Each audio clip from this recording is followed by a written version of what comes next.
Então, hoje estamos recebendo a Fabiane Zambelli de Pontes, que nasceu em Jundiaí, interior de São Paulo. Desde pequena era fascinada pela literatura, obrigava sua mãe a devorar livros e mais livros para que pudesse absorver as histórias ali contadas. E infernizava a vida de qualquer parente ao pedir-lhes para escrever histórias que narrava.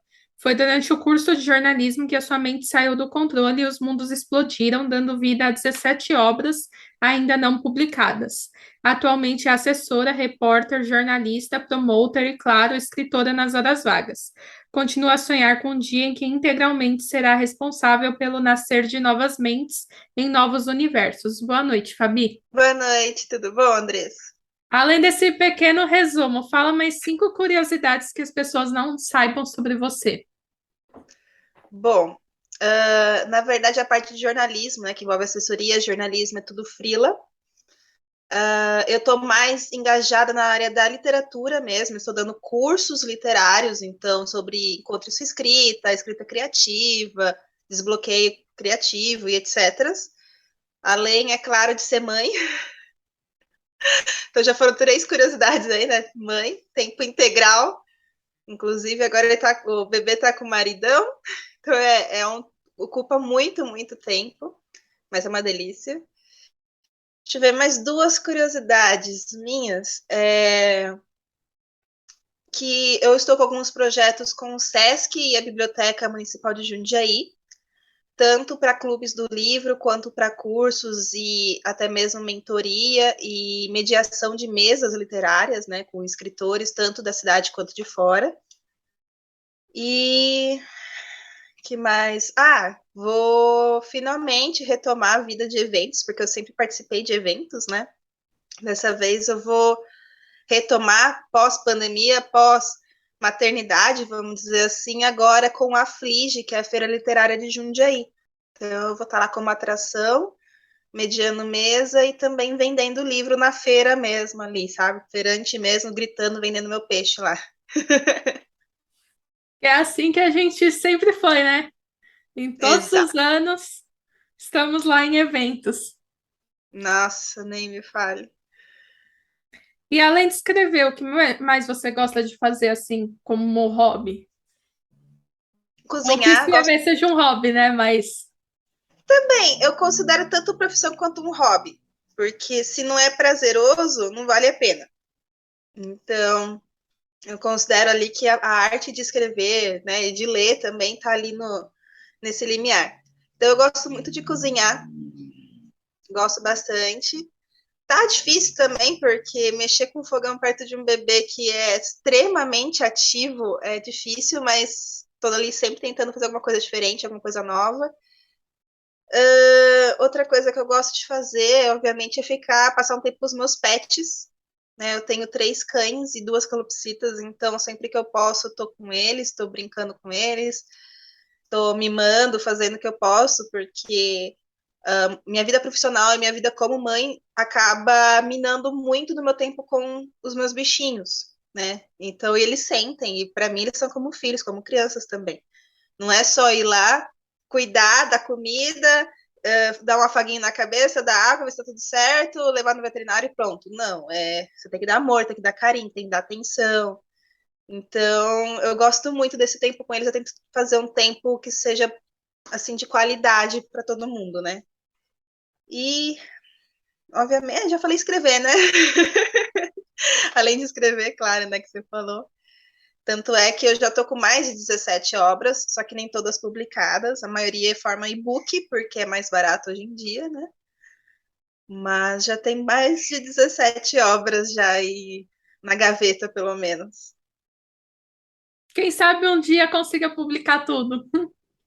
Quem sabe, quem sabe? Não sei se em vida, né? Porque, nossa, o pessoal adora publicar coisa póstuma, né? Póstuma.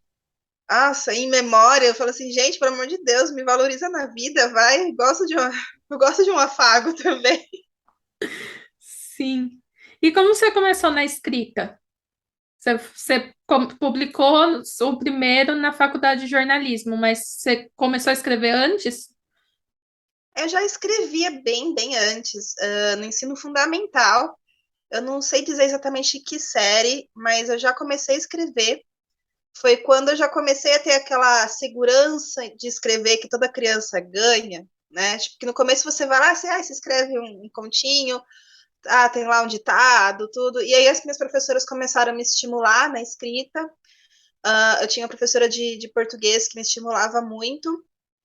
Então, ela, tipo, vamos dizer assim, as minhas professoras do fundamental, antes da professora de português, né, antes das professoras serem classificadas por matéria, né, vamos dizer assim, elas sempre me estimularam a escrever, mas assim, era sempre aquela coisa, tipo, a gente escrevia ali um poeminha, escrevia um continho, uma historinha, uma coisinha pequenininha.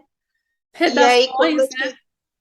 nas redações, nossa, a redação eu amava, todo mundo, não, redação não, e eu tipo, redação, tipo, eu era a mais empolgada da turma, e acho que até por isso que eu acho que eu era meio excluída, sabe, porque eu era muito bizarra pro pessoal, Todo e mundo aí, se arrastando para fazer e a gente lá. não, pior que é ditado, gente, eu era a pessoa mais empolgada pro ditado, a professora ditando, eu, você não vai me pegar nessa palavra, eu sei escrever, e tipo, a professora, muito bem, e o resto da turma só, tipo, ô louca, sabe? Eram umas coisas assim, eu era muito fora da casinha para a parte de português, sabe? Literatura portuguesa, eu sempre fui muito, meu Deus do céu, mais empolgada. Aí chegava na educação física, eu era educação física, tô com cólica, professor, posso ficar sentada? Mentira, Teve uma época na escola que quem não queria fazer educação física tinha que ficar escrevendo redação. Eu falava assim, quero, não, o professor, tipo, posso ficar achando com que, essa nossa, parte? ele falou assim, não, é a certeza que todo mundo vai querer fazer, porque ninguém quer escrever. Tava lá a Fabiane, ela tipo, o que é para escrever, professor? Pode falar que eu escrevo. Mas assim, vou dizer, eu era uma boa aluna, mesmo eu não gostando de educação física, eu praticava, tanto é que eu até jogava nos interclasses, sabe, da escola, já cheguei a participar de campeonato de futebol, de interescolas, vamos dizer assim, né? E acho que a gente chegou em terceiro ou quarto lugar. Tem até uniforme. Eu praticava, assim, esportes, tipo, eu sempre fiz judô, natação, jiu-jitsu, é, tênis, eu sempre pratiquei, né? Não era exatamente o que eu mais gostava. O judô eu gostava, mas eu fazia mais por questão de saúde mesmo e para me manter ativa. E até porque também a minha mãe usava como moeda de troca, do tipo, olha, vamos fazer aula aqui de tênis, que no final do mês eu te dou tantos livros. Então tá bom. Vamos fazer aula de tênis com a maior alegria do mundo. Aí você achava justo. Eu acho justo, né? Era um pagamento muito justo. Então eu fazia educação física na escola, assim, eu não usava a desculpa da cólica, eu só usava quando realmente eu estava com cólica. Eu era muito Caxias, assim, eu era muito uma aluna muito, tentava ser aluna exemplar até o final do colegial, sabe? Tanto é que tirar nota abaixo de 7 para mim era uma vergonha. Eu ficava muito envergonhada. Eu falei assim, meu Deus do céu, como é que eu fui? Apesar que no colegial, quando começou a ter aula de física, essa coisa, eu comecei a falar, 7 tá ótimo! Valeu, 7! 6,5! Uhul! A coisa mudou um pouco, mas eu sempre fui uma aluna muito certinha, sabe, para muita coisa. A dificuldade aumenta, a cobrança diminui. Não, exatamente. Tipo, então, né, porque assim, a parte teórica da física eu amo até hoje, sabe? A teoria e tudo, mas na hora que vai nas contas, eu ficava, meu Deus do céu, as fórmulas que você tinha que. Tudo bem, tem fórmula, Fabi, é fácil, só em colocar as fórmulas. Eu falei, tá, gente, eu sei, mas me dava um batinho nervoso, porque eu odiava usar aquelas fórmulas. Que nem matemática eu ia bem, agora geometria eu ia muito mal. Nunca fiquei de recuperação nem nada, mas, vamos assim, se em matemática eu tirava 8, 9, geometria era ali raspando, ali, naquele 6, 6,5 no máximo, mas passava. Então, né, o pessoal, pelo menos assim, todo mundo sabia que na parte de humanas, né, que era literatura, português, redação, história, parte de geografia, a galera queria sentar ao redor de Fabi para ver se conseguia descolar uma cola. E vou confessar, eu passava a cola. Eu não pegava cola, mas eu passava. Ah, eu era assim Então, também. nossa, Só eu que, era muito só que o meu problema, passador. tipo, eu ia bem em literatura, eu ia bem em português, chegava em história, até o ensino médio, eu era uma. Nossa, eu era muito ruim em história. Eu fui começar a ter o gosto assim quando eu saí da escola, que eu comecei a ler livros históricos e comecei a gostar, mas por obrigação, não. É que eu dei sorte de ter professores ótimos de história, que, nossa, sabiam realmente contar uma história ensinando, né? Vamos dizer assim. Então eu ia muito bem nas provas. Tanto é que eu lembro uma vez que eu acho que eu passei a noite estudando e depois eu fui ler. Do tipo, deixa eu ler para, né, para acalmar a mente um pouco aqui, para relaxar. E só que eu virei a noite lendo. Tipo, eu já fui terminar de estudar tarde, tipo, era uma meia-noite, por aí. E eu acordava às 5 horas da manhã para ir para a escola, porque a escola começava às 7 e eu estudava um pouco longe. E eu acordava às 5 por quê? Até levantar, tomar um banho, se trocar, tomar café, sair de casa. Então eu tinha que chegar um pouquinho antes das 7 na escola. E tinha meu irmão que estudava em outra escola, então a gente fazia um itinerário diferenciado. Aí eu passei, virei a noite lendo. Tipo, não percebi quando eu olhei, já era, acho que era umas 4h30, 4h40 da manhã, e eu falei, O sol caraca, nascendo e a Fabi lendo ainda. exatamente. Aí eu falei, caramba, aí vai ter aquele desespero, beleza, vou fazer a prova. A prova não estava difícil para mim, pelo menos assim que eu estudei tudo, né, sabia a matéria. Eu lembro que eu terminei a prova, eu dormi. Eu literalmente dormi, eu abaixei na carteira. Falei assim, só vou ficar aqui com a cabeça encostada só um pouquinho. Meu olho tá ardendo, só vou fechar um pouco para descansar a vista. E eu dormi. Eu acordei com o professor passando a mão na minha cabeça, assim, do tipo, viu? Aí eu acordei no mal, tipo, meu Deus do céu, eu tô no meio da prova, eu tô dormindo no meio da prova e não é sonho. Eu, tipo, realmente tô dormindo no meio da prova. É maior desespero. Aí eu olhei assim, eu falei, tá, respondi tudo, tá tudo, né? Aí ele olhou e falou, calma, ainda tem 15 minutos de prova, você quer dar uma olhada antes de entregar? Aí eu falei, quero. Eu olhei a prova toda, eu vi que realmente eu tinha respondido tudo, aparentemente, né, assim, o máximo que eu poderia responder, né, tipo, tá certo, não tá, né, o que minha cabeça achava que tava certo. Entreguei pro professor, aí ele deu risada e falou assim, olha, eu só deixei você dormir por uns 15, quase 20 minutinhos ali, porque eu vi que você tinha terminado a prova, que você virou a prova e deitou. Se não, eu já tinha te acordado, tá? Não fica desesperado. Eu falei assim, mas meu Deus, eu dormi no meio de uma prova e não é sonho. Sabe quando você sonha que, sei lá, você chegou pelado na escola ou dormiu no meio de uma prova? Então, tipo, no caso era a realidade, eu realmente dormi. Aí no final eu fui bem na prova, né? Deu tudo certo, deu tudo tranquilo, fui bem. Mas eu fiquei assim, meu Deus do céu. Aí, né, qualquer pessoa normal pensaria, então, agora ela aprendeu a não ler de madrugada, né? Agora ela aprendeu a ir dormir cedo. Não, várias vezes eu virei à noite, lendo, quando eu vi, eu falei assim, meu Deus do céu, eu tenho que acordar, tenho que estudar. Eu sofria, teve uma vez que eu virei à noite lendo, eu já trabalhava, estava na faculdade, então eu também acordava às 5 para pegar o ônibus para chegar na PUC, lá em Campinas, né? Então, era corrida, acordava super cedo. E eu saía da PUC, pegava um ônibus não fretado que me deixava quase na porta do serviço, que eu fazia estágio na prefeitura.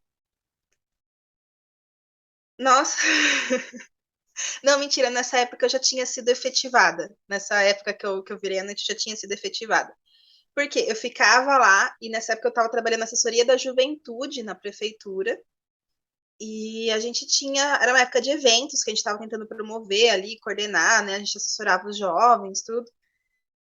Então a gente saía tarde do serviço e nesse dia eu tinha pedido carona pro meu pai. E meu pai ia ter um evento no trabalho dele.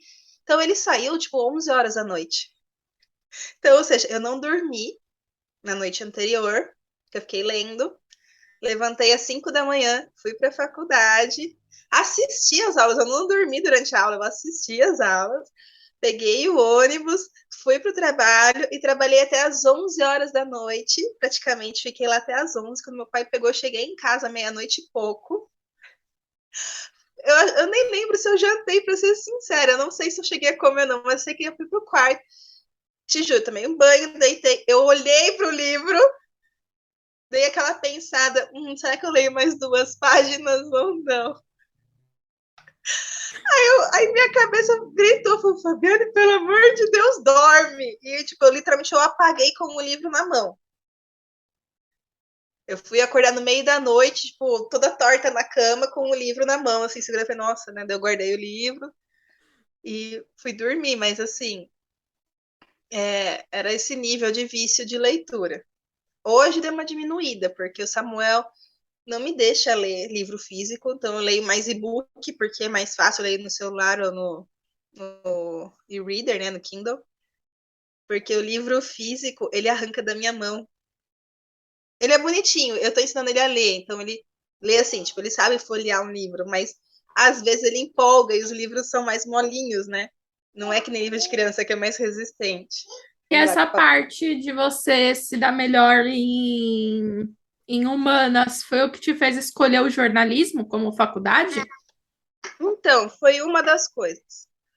É, eu, né, tipo, sempre amei escrever, que nem terminei de falar, né, que na quinta série eu comecei a escrever de fato, né, minha professora de português realmente estimulou. Ó, vai chorar porque agora ele vai ser levado. Esperava aqui, tadinho. Ele gosta de celular que de aparecer.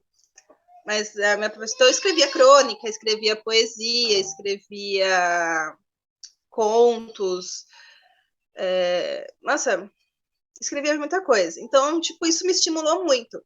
Então, eu acabava pesquisando para escrever, né? Principalmente quando eu comecei a escrever narrativas longas. E aí, na hora de escrever a faculdade, no colegial, né, eu falei, poxa, eu gosto tanto de pesquisar sobre alguns assuntos, de escrever sobre algumas coisas. Eu me dou tão bem com história, geografia, né, português, a parte de humanas, né, que nem você falou. Eu falei, poxa vida, né?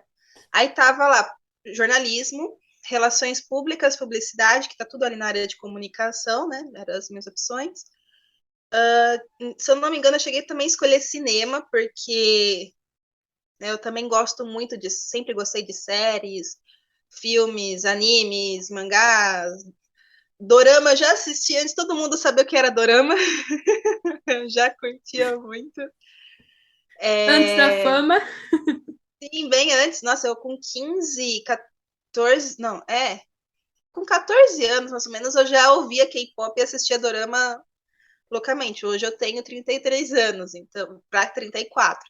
Então, ou seja, vai há mais ou menos 20 anos que eu consumo esse conteúdo. Tanto é que eu olho o pessoal e falo assim: ah, você sabe de nada. Eu cheguei, era tudo mato aqui. Então, eu sempre gostei muito de consumir muito tipo de conteúdo. Então, eu, né, escolhi também cinema. E eu acho que eu cheguei a escolher Comex também, comércio exterior. Mesmo não gostando muito de exatas, mas a parte assim de essa coisa cultural, de você mexer com outras culturas, de você ter esses intercâmbios, esses relacionamentos, sempre me gostou muito, sempre me atraiu muito. Então, o comércio exterior de alguma forma me oferecia isso, né? Nossa, eu comecei o curso como Comex. Aí na metade Sério? do curso, que podia mudar, né? Porque era tudo junto, eu mudei para DM, me formei e aí depois fiz jornalismo e me formei agora recente. Olha! Gente, isso é legal.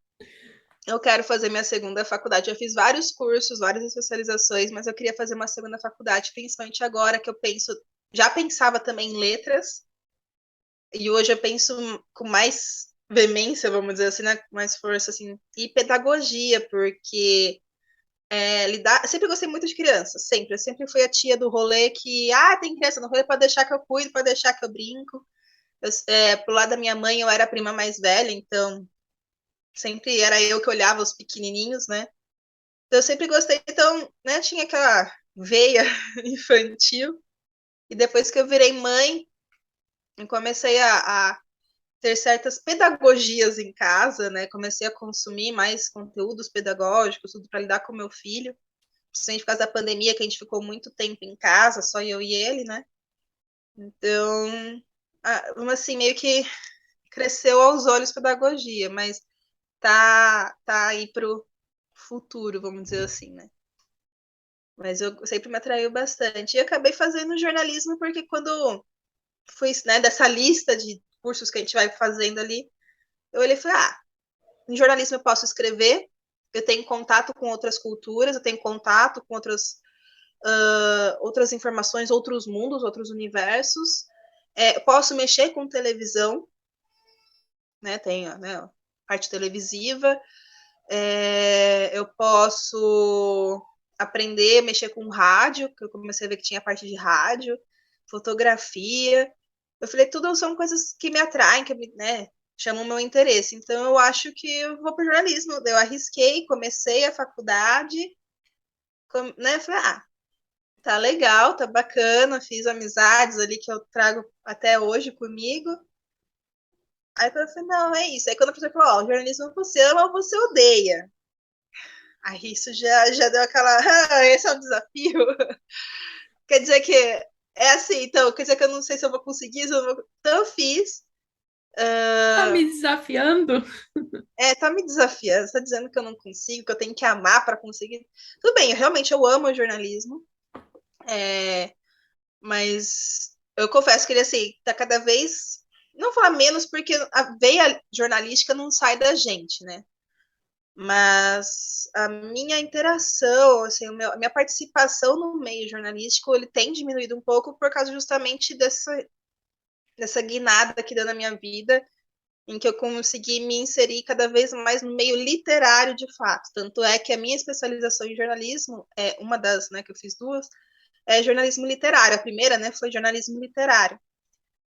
Então, eu sempre tive, não adianta, né, sempre tive essa pegada, né, para literatura. E o jornalismo, assim, até hoje, que nem falo, faço freela, né? Tô sempre ali engajada, sempre vendo as atualizações dos meios, né? Porque o jornalismo tem uma ramificação muito grande. Mas eu confesso que, assim, a participação mesmo, de pegar plantão, ficar até tarde, ir atrás da informação daquela forma ferrenha, sabe? Já não faço mais. Já cheguei a pegar plantões de final de semana inteiros, de ficar, obviamente, né, varar à noite, pegar o plantão da madrugada. Na época eu tinha pique para isso. E já era uma jovem cansada. Já era uma jovem. Hoje em dia, então, além do pique ter diminuído, né? Não vou dizer com a idade, porque 33, né? Ainda sou nova, vamos dizer assim. Mas pela maternidade, tudo,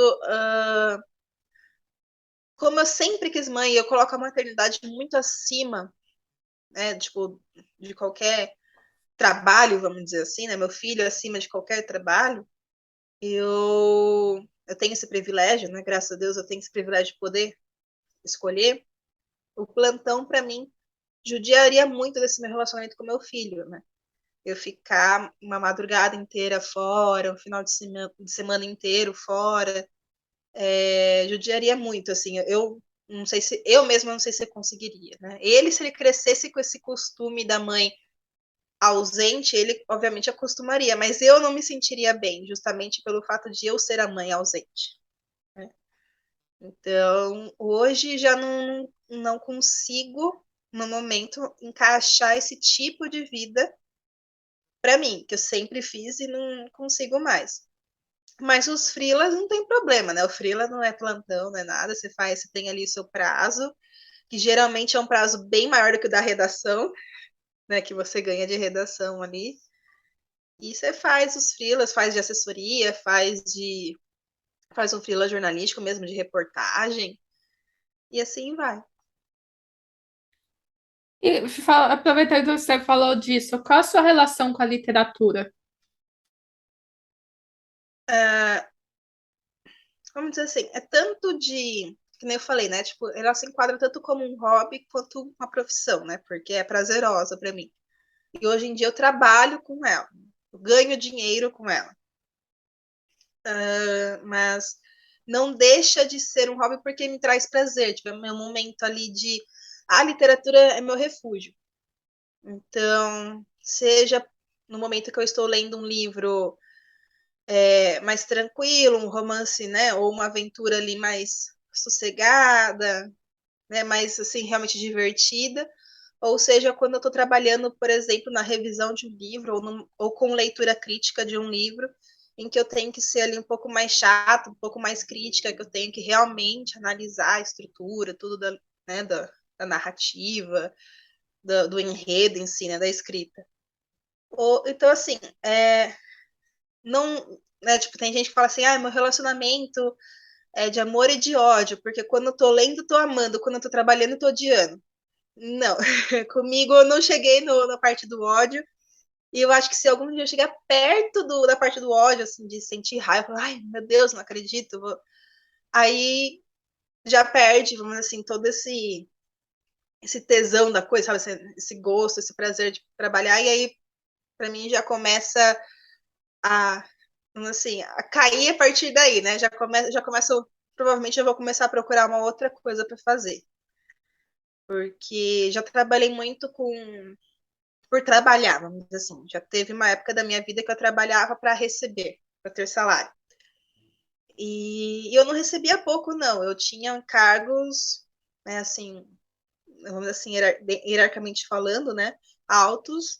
Eu recebia bem, mas eu não era feliz.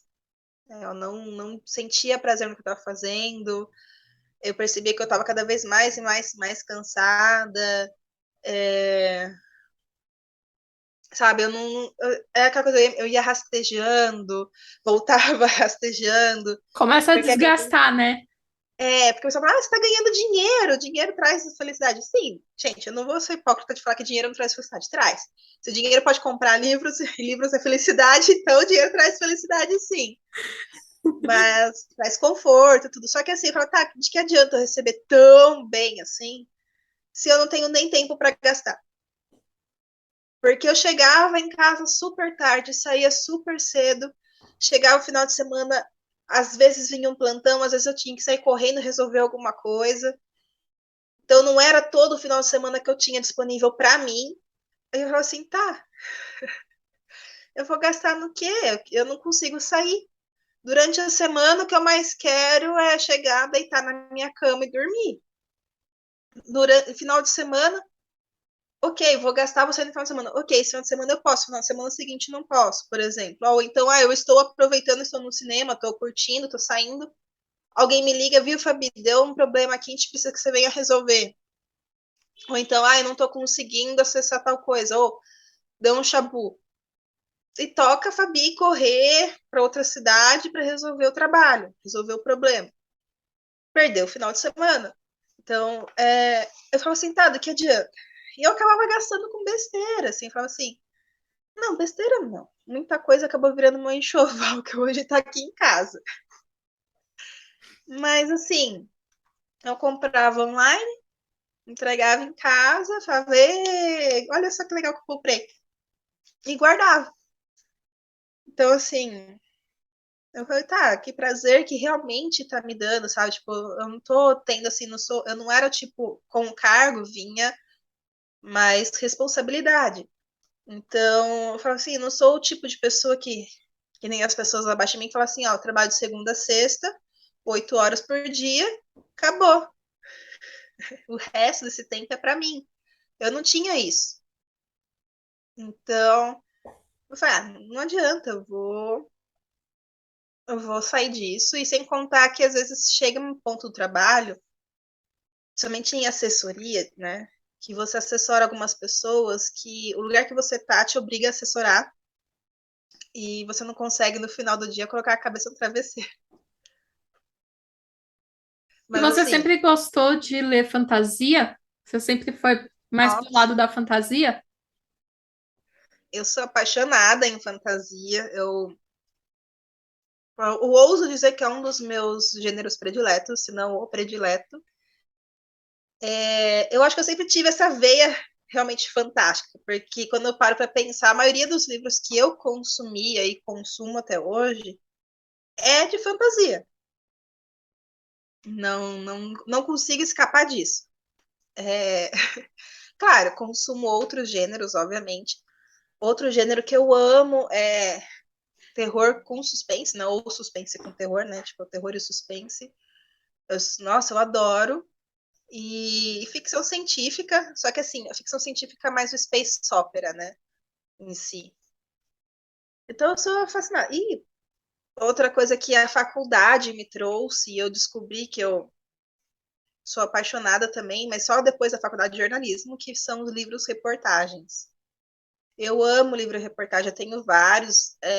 Sempre que eu posso, estou indicando algum, porque eles, além de serem uma leitura diferente, né? Porque é um jornalista escrevendo e nem sempre a gente tem acesso na literatura, no modo geral, a um jornalista escrevendo.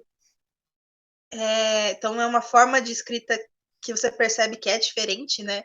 Inclusive ela, ao meu ver, é mais fluida até.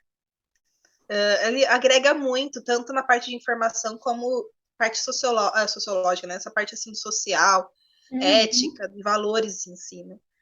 Porque às vezes eles trazem histórias que nem Hiroshima. Você tá cansado de saber a história de Hiroshima, a bomba de Hiroshima e Nagasaki, blá blá blá. Tá, mas quando você lê um livro reportagem, em que o repórter foi lá, entrevistou vítimas que sobreviveram, contando o que realmente se passou naquele dia, sabe? Começa com a rotina delas, naturalmente, assim, aquela rotina, assim, aquele cotidiano tranquilo, natural, do tipo a trabalho, ir pra fazenda, ir pra plantação, não sei o que e tal. E de repente aquela bomba chega de uma forma tão avassaladora que assim, e a narrativa em si que é usada, você fica, meu Deus do céu, ser humano, por quê? Por que fizeram isso, sabe? Um livro que Você... os livros que me deixam assim é o da Daniela Arbex, que ela tem uma hum, escrita tão leve, mas ao mesmo tempo a história é tão pesada que você lê rápido, sim, mas ao mesmo tempo fica aquele negócio, meu Deus. dá um peso.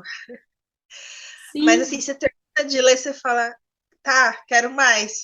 Qual que é o outro? Realmente, é assim mesmo. O Lukaku Barcelos, eu gosto bastante dos livros dele.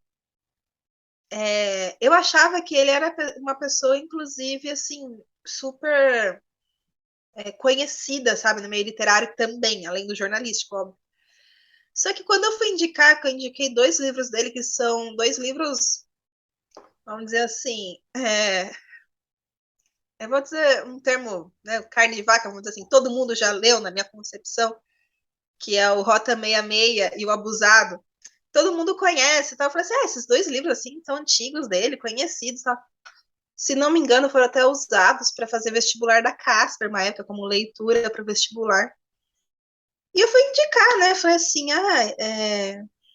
indico, né, para quem quiser começar a ler Caco, ou, né, para quem quer começar a ingressar em livro de reportagem, indicar um brasileiro, Caco Barcelos, todo mundo conhece, né? Jornalista, tal, do profissão, né? Hoje conhecido pelo Profissão Repórter. Daí eu falei, Abusado e Rota 66 são dois clássicos dele, todo mundo conhece.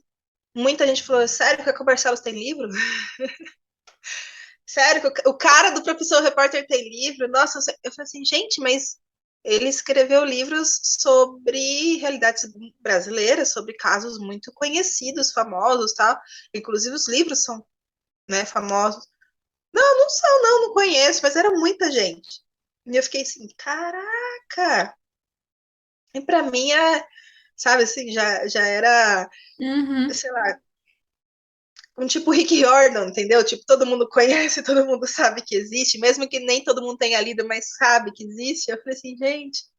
Então é um gênero que, assim, eu me apaixonei muito pelo livro-reportagem, e por muito tempo eu fui aquela pessoa que qualquer roda de amigos ou seja de clube de livro, tava lá indicando, gente, vamos ler esse livro-reportagem aqui, ó, esse livro-reportagem que legal.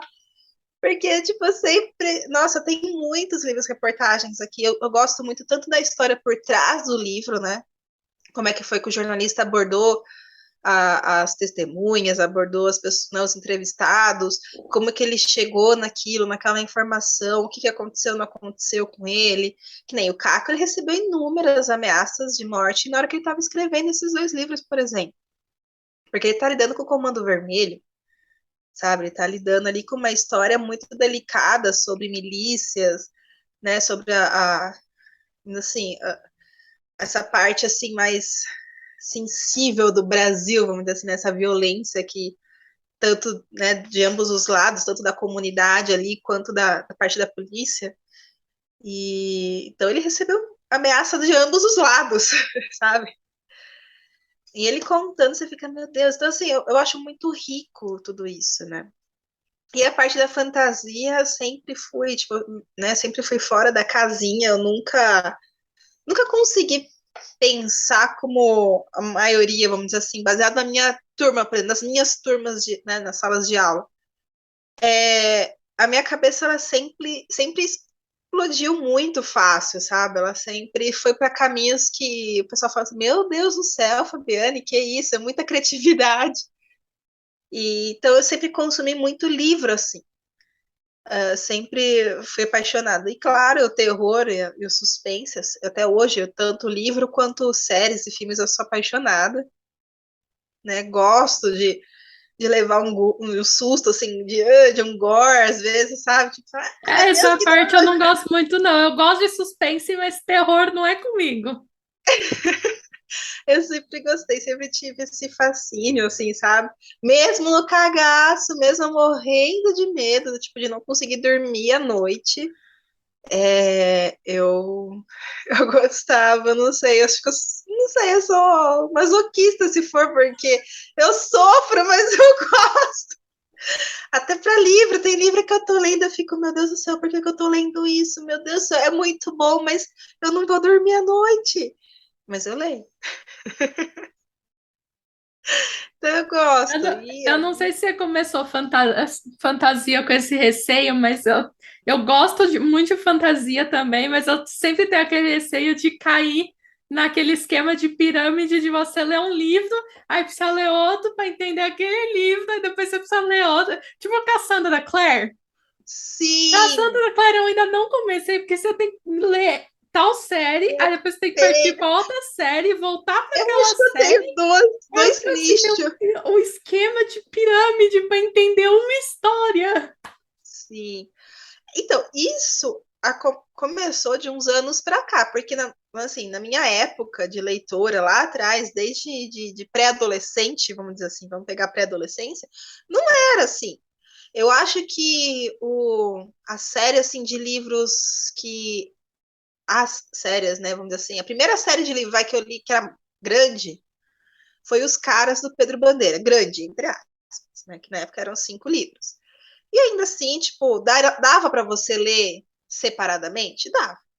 Tipo, muita gente começava pela Droga da Obediência, porque a professora, foi assim, né? A professora indicou a Droga da Obediência pra gente ler como leitura obrigatória em sala. Eu, Fabiane, obviamente, me apaixonei, cheguei pra professora no dia seguinte. Falei, professora, já terminei. Tem mais? Tem mais, são 5 livros. Aí tá lá, Fabiane, mãe, então, lembra que, né, eu tenho minha cota de livros do mês, tal, que eu ganho? Sim, então, eu quero a coleção dos caras. Vamos na livraria. Então, foi o primeiro, assim, né, primeiro impacto não, né, foi a primeira, eu acho, né, assim, lembrando, assim, pelo menos de cabeça agora, foi Os Caras do Pedro Bandeira. Depois veio, obviamente, Harry Potter, 7 livros, aquela coisa toda, mas na nossa época não tinha essa coisa de séries extremamente, né, sagas literárias extremamente longas, ou então que você tem ali, tipo, que nem a Caçadora da Clare que você mencionou, ela tem uma saga, aí, tipo, Peças Infernais, aí tem uma outra saga, só que se essa outra saga, para você entender certas coisas, você tem que ter lido essa outra saga aqui, sabe? Tipo, Peças Infernais e Instrumentos Mortais. A saga de Instrumentos Mortais veio antes de Peças Infernais. São séries Mas não, diferentes, mas é tudo a mesma família, praticamente. exato. Aí o que acontece? São personagens diferentes. Ok. Só que para você ler Peças Infernais, você tem que ter lido Instrumentos Mortais. Por quê? Os personagens que estão em Peças Infernais são antecessores ou ancestrais, ou sei lá o que, fazem parte da instituição dos personagens do Instrumentos Mortais. Aí, tudo bem, ela faz ali um plano de fundo ali, ela faz uma redezinha ali para você poder entender. Só que você termina falando assim, tá, ferrou, agora eu vou ter que ler Instrumentos Mortais, porque eu cheguei a entender, eu entendi. Mas agora eu quero saber quem são a Claire, quem é o Jace, quem são esses personagens que eles estão mencionando, que aparecem no livro em um certo momento, que eu não vou falar qual pra não dar spoiler. Aí você fala, tá bom, vou ler Instrumentos Mortais. Legal, eu li Instrumentos Mortais, li Peças Infernais, aí lança outra saga. Aí você fala, e agora? Vou ler? Claro que eu vou ler, porque mesmo sendo outros personagens, é continuação da vida daqueles outros personagens que você leu lá nas outras duas sagas. Aí você fica, tá, vou ter que ler, vou, pra poder saber se são filhos dele, se não são filhos dele, se são sucessores, se não são sucessores, que merda que deu com o que eles fizeram na última saga, que eu achei que tava tudo certo e pelo visto não tá. E aí vai. Só que esse esquema pirâmide que você falou começou de uns anos para cá. E eu realmente eu acho que a Cassandra Clare foi a pessoa que implantou, assim. Não que ela tenha sido a primeira a fazer, mas foi aqui de sucesso. Então o negócio explodiu. Aí você chega numa série assim, eu começo a imaginar a casa do autor, tipo o escritor de terror, suspense, com os post-it, a linha puxando, isso aqui vai para cá, isso aqui vem para cá. Gente, não, é sério, tipo, eu acho que se a Cassandra Clare não tiver, sei lá, um caderno com esquemas, Ela, e se ela tiver tudo de cabeça, ela ela se é um gênio. perderia. Não, Porque se não, ela faz não, é tudo. muito difícil não anotar e lembrar de cabeça o que você falou lá no primeiro Sim, livro. se ela consegue fazer isso só de cabeça, eu falo, meu Deus do céu, mulher, você é um gênio, você tem que ser estudada. Agora, porque, gente, eu para escrever uma trilogia, eu já faço um esquema de caderno enorme. Quem é quem que é o quê, quem que vai fazer não sei o que. Eu, e mesmo assim, eu fico um tempo parada sem escrever, que, por exemplo, meu ritmo de escrita também diminuiu por causa do Samuel. Aí, quando eu pego para escrever de novo um livro, eu falo assim: eita, que eu ia fazer aqui mesmo? Por que eu coloquei o personagem aqui? Aí eu vou lá no meu caderninho, eu olho né, o meu esqueminha ali e falo, ah, tá, beleza. Daí eu volto. Agora eu comecei com uma técnica agora, né? Tipo, já faz pelo menos um ano aí que eu já comecei com uma técnica que assim, eu termino de escrever e logo em seguida eu coloco um comentário sobre o que eu tenho que fazer em seguida. Então, assim, terminou uma cena tal. Aí eu coloco lá, agora você vai continuar essa cena assim, assim, assim, porque o nosso intuito é fazer tal coisa, tá bom? Tá bom. Aí eu olho e falo, ah, tá, beleza. E eu vou. Uma coisa que me Porque, ajudou gente, muito nisso é começar a usar o Notion, que aí eu começo a ajuda. separar em capítulos e eu coloco um resuminho do que eu quero que aconteça nesse capítulo, eu coloco em tópicos mais ou menos o que tem que acontecer, e aí eu vou separando, que aí eu sei mais ou Isso menos ajuda. o que eu tenho que descrever, o que eu tenho que narrar. Ajuda muita gente isso, de você realmente separar no capítulo teu resumo ali. Tem várias técnicas de escrita, assim, de escrita criativa para você usar, para você continuar. Mas, gente, é exatamente isso. Para mim, né, é impossível você escrever uma sagas pirâmide, vamos dizer assim, vamos chamar dessa forma, sem, sem você ter ali uma cola.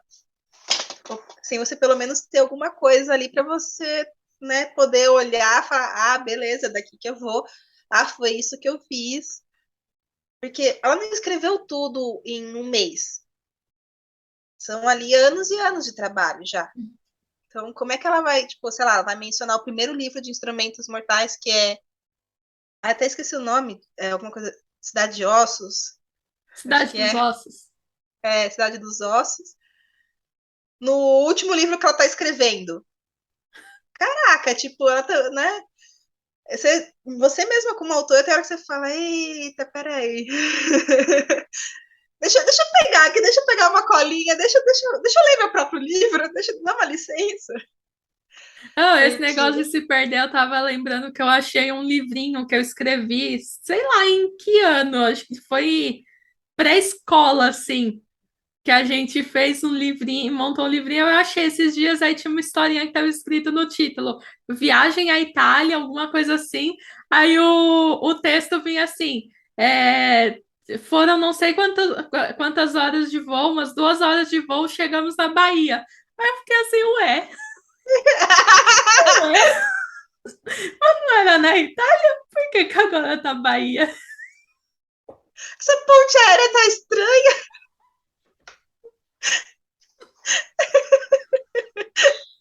Adoro. Aí eu já peguei livros meus também, assim, de infância, né? De anos, assim. O furo que deu ali. Eu começo a ler e falo, meu Deus, Fabiane, o que você tá fazendo aqui? Que Mas rolou assim, aqui, galera?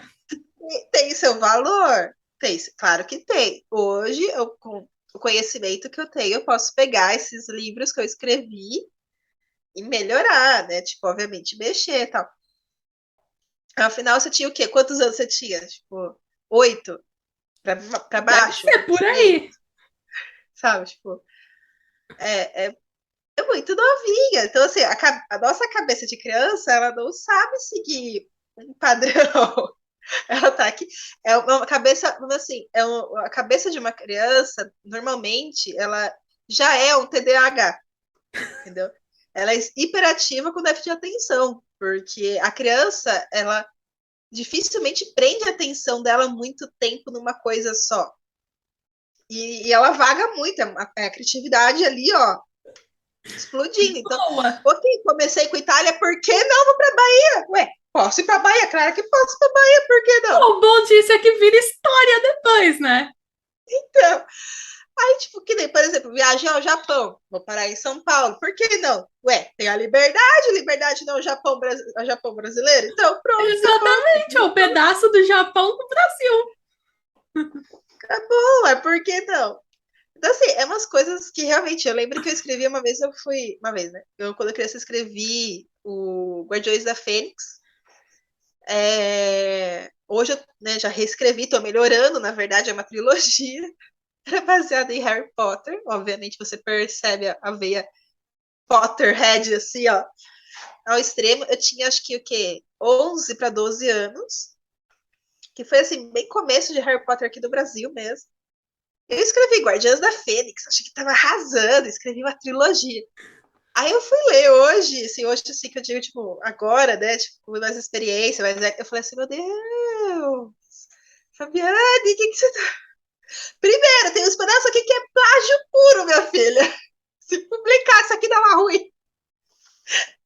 Segundo, Que ficou guardado. eu sei que, né, fantasia é fantástico, obviamente, é um mundo fantástico, mas tu tem limite. Calma, né? Vamos levar o leitor para algo que ele acredite, para ele comprar essa ideia. Não pega e joga tudo. Pronto, é isso. Metralhadora de ideias. Aí eu fiquei assim, caraca! Eu falei, meu Deus do céu, minha filha, que você fez aqui? É realmente assim, é gostoso. Tanto é que assim, o Guardiões da Fênix eu tô reescrevendo, usando o Guardiões da Fênix original como base, para não perder a essência da Fabiane de 12 anos que escreveu. No sentido assim, essência assim, a ideia dela, o que ela queria colocar ali. Mas eu estou reescrevendo para um público que realmente consiga ler essa história, para algo que realmente dê para consumir, que consiga ler. Então, assim, um público juvenil, pelo menos, né? Eu E falei que, como, gente. e como você teve a ideia do Conto de Dragões e qual foi a inspiração em criar um mundo fictício numa cidade real? Então, Conto de Dragões, inicialmente, foi um sonho que eu tive justamente de dragões em Jundiaí. Eu sonhei que eu tava. Sabe aquele sonho que você tem que você tá sendo perseguida por dinossauro? Não sei se você já teve. Que tem um Tiranossauro Rex atrás de você no meio da cidade, assim, tipo, ou um monstro, alguma coisa gigante, tipo um Godzilla, alguma coisa assim, e você tá correndo, você não sabe pra onde se esconder e tudo. Foi basicamente esse sonho, né, de perseguição aí com monstros, criaturas aí fantásticas, gigantes, só que eram dragões. E como eu sempre fui apaixonada por dragões, tipo, dragões, fênix, são criaturas assim que sempre me atraíram muito desde criança mesmo, sabe? Então, eu falei, no meu sonho, em vez de eu estar fugindo dos dragões, o que seria plausível, né? Seria o aceito, né? Oh, tem um dragão no meio da cidade. Né, tipo, o normal é você não ir até o dragão, é você fugir do dragão, se tivesse acontecendo. Só que como era um sonho, obviamente, eu sempre gostei, eu ia até os dragões e conversava com eles. E no sonho, né, eles tentavam falar que eles estavam no meio de uma guerra, que eles estavam querendo, na verdade, ajudar. E eu gritando no meio disso, gente, parem de correr, eles querem ajudar. Não, isso aqui. E eu acordei, inclusive, eu acordei meio tipo, meu Deus do céu, gente, não sei. Eu acordei muito agitada, peguei qualquer bloquinho, anotei e guardei isso comigo. Só que isso ficou na minha cabeça. Tipo, eu acordei muito impressionada e como eu anotei depois, então, como assim que o sonho ficou ali, né? Tipo, deu tempo de eu conseguir guardar partes do sonho comigo, né? E eu fui pra faculdade, tudo, fui pro estágio, fui fazer as coisas, e eu tava entrando em depressão nessa época por causa de um relacionamento, né, de 2 anos que eu tive, que tinha terminado, e não terminou de uma forma muito legal, né? Não terminou de forma muito legal. Aí eu tava, tipo, eu fui entrando em depressão. Não tenho orgulho de falar isso, tal, né? Mas enfim, eu realmente estava. E aí durante a terapia ali tudo, fui estimulada a escrever essa história, né? Tipo, ela falou, não tem nada assim que te anime, que te. E justamente no dia que eu tive esse sonho, eu estava mais animada, né? Eu fui mais animada. Ela quis saber o que é que tinha acontecido para dar esse up. E eu falei, eu tive um sonho muito louco, assim, assim, assim, assim. Ela falou, você anotou? Eu falei, sim, anotei aqui no meu caderninho dos sonhos, tal, né? Anotei, tá aqui. Ela falou, por que você não escreve? Você sempre tá escrevendo, né? Por que você não escreve esse sonho, transforma num livro? Aí eu tava até desanimada, depois você teve ideia, eu falei assim, não sei, nossa, mas vai acabar sendo um livro longo, eu só tô escrevendo coisinhas curtas, sabe, assim, tipo, não tenho tempo. Eu falei, não, escreve, vai ser bom, usa como válvula de escape. Sempre que você estiver se sentindo muito pressionada, ou para baixo, ou começar a pensar muito nos seus problemas, tudo que você percebe que você tá desanimada, se obriga a escrever. Aí eu falei, ok, né? Aí, né, quando eu percebi, eu tava escrevendo assim, escrevendo muito, até durante a aula, sabe? No meio da aula, assim, tipo, eu falava assim, tá, essa aula aqui eu já tô tirando de letra, que tinha algumas matérias ali que eu já, né, tipo, pra mim eram mais fáceis, e eu sempre consegui dividir, né, parte da atenção. Então eu ia lá e pegava meu caderno e escrevia, chegava em casa, passava limpo, e na hora de passar limpo, obviamente, você dá aquela reestruturada, as minhas maridas, né, que são minhas amigas até hoje, fizeram faculdade de jornalismo, elas o tempo todo me estimavam, falavam, nossa, elas liam, né, elas pegavam meu caderno para ler, davam ideias, e sempre ali me estimulando, estimulando. Então, assim, o livro Conto de Dragões, ele serviu muito como válvula de escape. Então, eu pegava muitos dos meus problemas que estavam acontecendo, já que eu estava usando um cenário real, que era Jundiaí e Campinas, né, porque eu estudava em Campinas, então eu trouxe os personagens até mim também. Então eu estava usando o fantástico na realidade. Então, já que eu estava usando cenários reais e cenários meus, né, cenários que eu estava frequentando, eu acabei também colocando alguns problemas meus no livro, em que os personagens resolviam esses problemas de alguma forma. Então, tanto é que uma leitora minha percebeu que ela falou assim, ela falou, nossa, Fabi, família e amigos são muito presentes na vida das personagens, né? As personagens, você percebe o quão marcante é a presença da família e das amizades, assim, de amigos. Não muitos amigos, mas aqueles amigos que estão sempre ali com as personagens. São eles que geralmente ajudam a personagem a resolver um problema pessoal particular, né, que está ali atrapalhando o momento. Aí também, na hora da treta lá, eles estavam lá também. Tipo, porque era o que acontecia comigo, né? Tipo, como eu não estava numa fase boa, minhas amigas e minha família foram o meu alicerce, né? Eles estavam ali o tempo todo me ajudando, eu contava muito com a ajuda deles. Que na hora que eu percebi que eu não estava sozinha de fato, foi quando eu comecei a melhorar, que eu comecei o processo ali de recuperação, vamos dizer assim.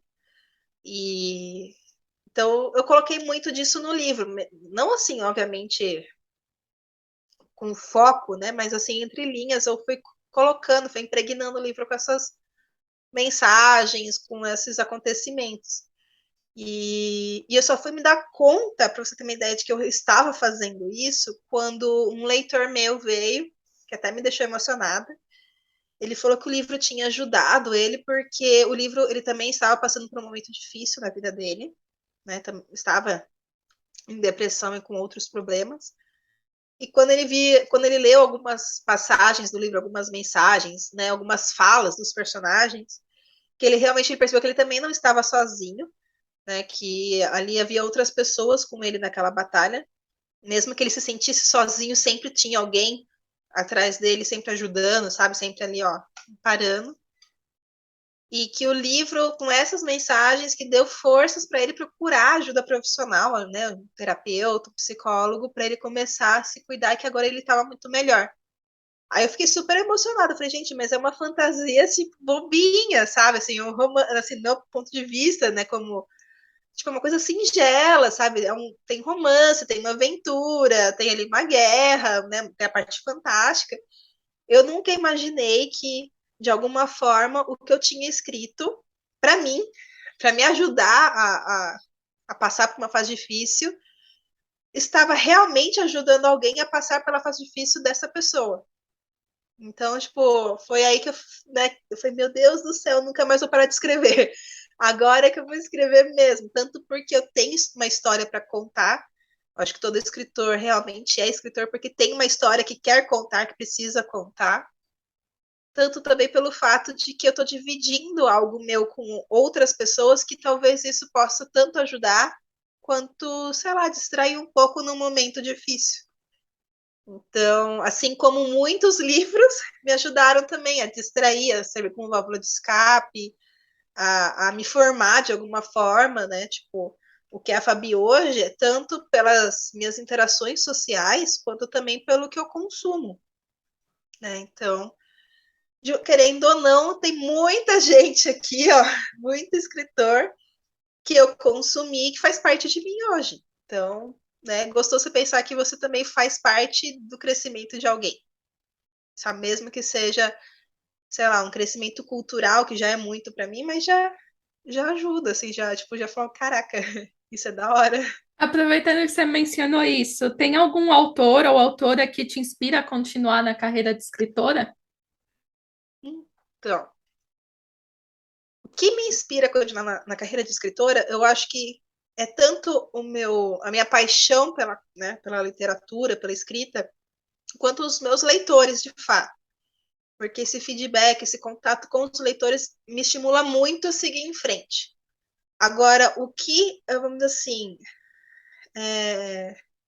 talvez, né, tipo, a água que eu bebo ali, né, que eu consumo para poder justamente me dar esse gás para continuar, né, tipo, vamos dizer, os livros que eu leio que, vamos dizer assim, me influenciam, né, tipo, que estimulam a minha cabeça, me estimulam, falo assim, meu Deus do céu, isso aqui me deu uma ideia muito louca, preciso escrever.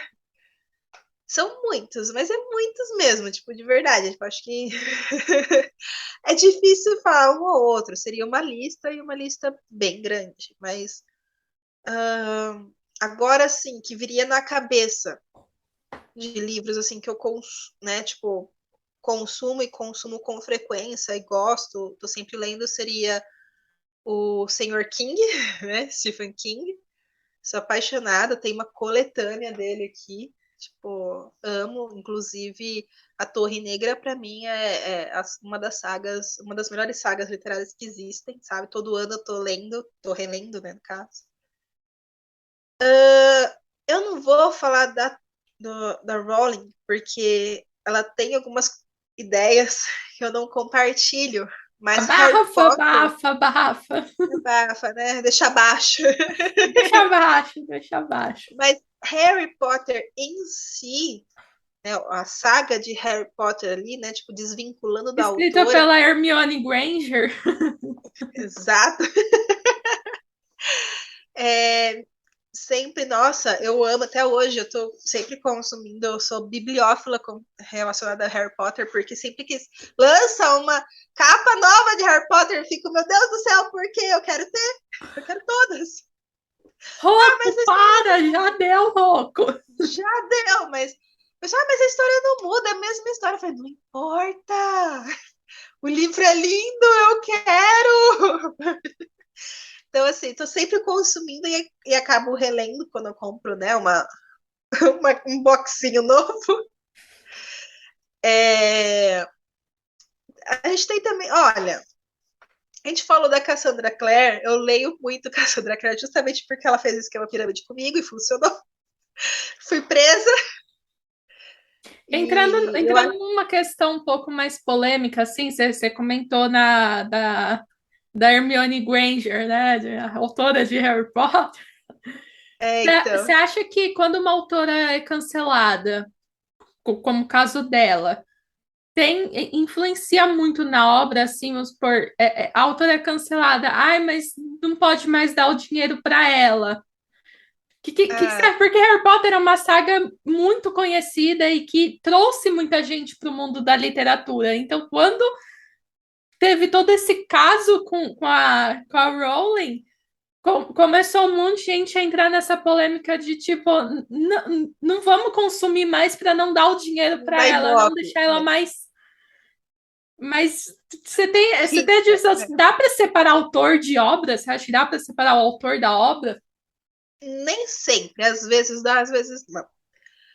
O que acontece? Harry Potter, para mim, independente da Rowling, sempre foi uma saga que foi muito assim, importante no meu crescimento como leitora, como Harry Potter foi o que, vamos dizer assim, popularizou a fantasia na literatura. Porque até então, principalmente mulheres na literatura, porque até então mulheres tinham que ter um pseudônimo masculino para poder ter livros de sucesso.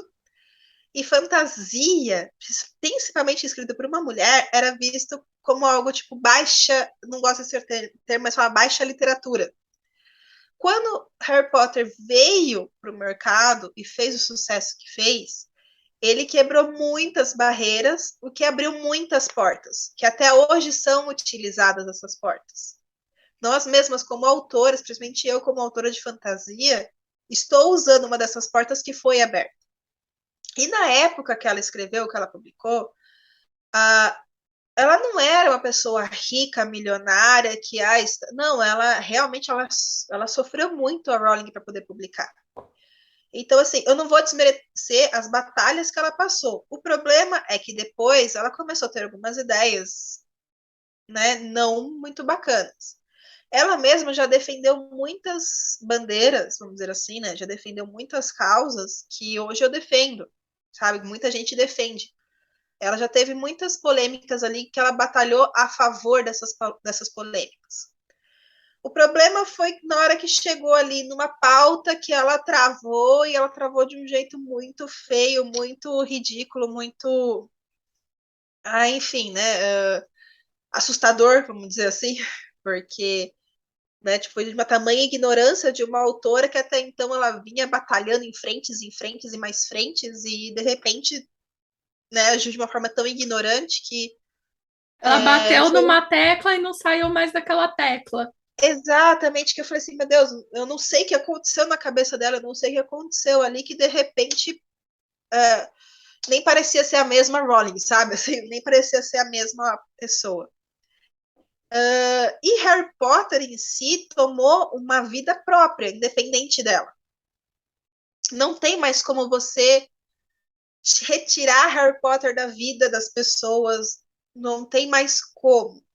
Que nem eu disse, ele foi, né, a obra em si foi pioneira para muita coisa, abriu muitas portas e abriu muitas mentes, né? Tipo, ela trouxe mais leitores, inclusive, né, pro meio literário, pro mundo editorial.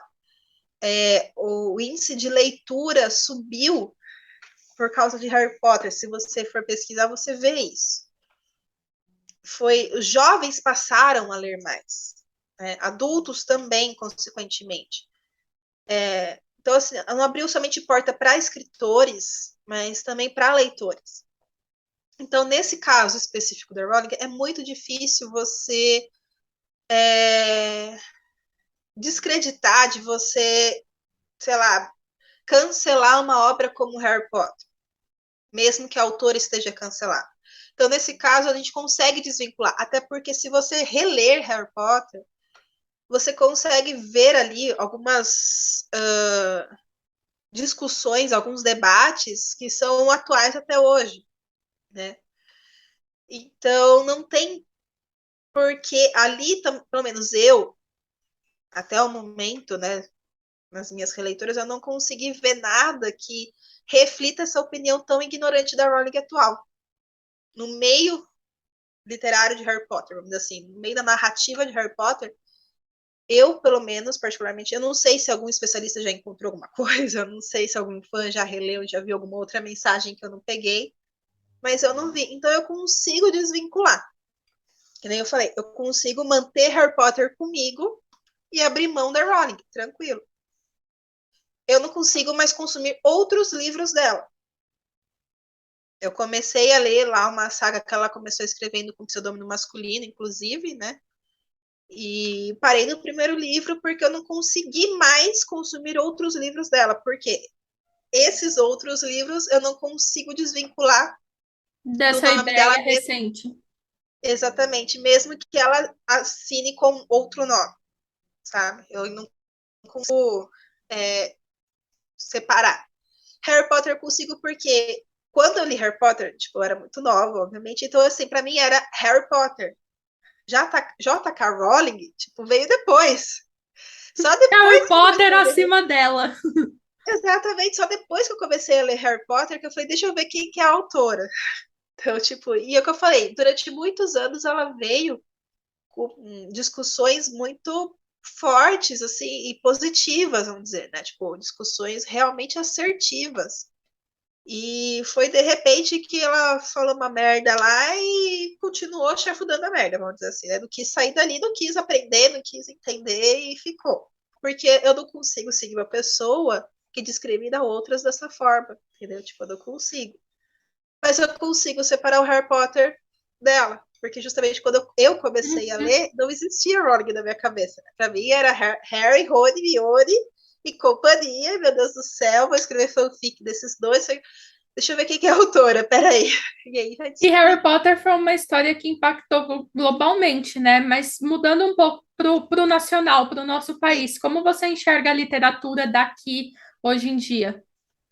Então, eu acho que a literatura brasileira, né, nacional, ela tem, vamos dizer assim, ela tem nomes muito promissores, ela tem.